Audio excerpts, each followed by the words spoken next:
Vaccine पहुंच रही है। हमारे साथ जुड़ने के लिए, तफसील से बातचीत करने के लिए रचना, बेहद शुक्रिया।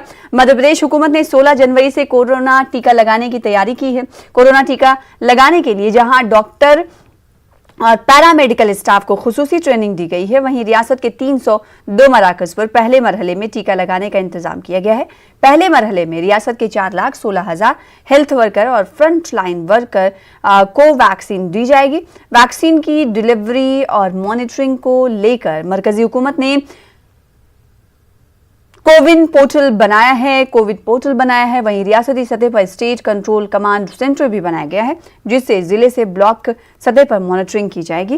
राजधानी भोपाल में कोरोना वैक्सीन को लेकर 80 सेंटर बनाए गए हैं और दिल्ली की बात करेंगे तो दिल्ली में 89 सेंटर बनाए गए हैं। वहीं एमपी में यौमिया तौर पर आने वाले नए कोरोना मरीजों की तादाद घटकर 500 के नीचे पहुंच गई है। पिछले 24 घंटे में कोरोना के 485 नए मामले दर्ज किए गए हैं।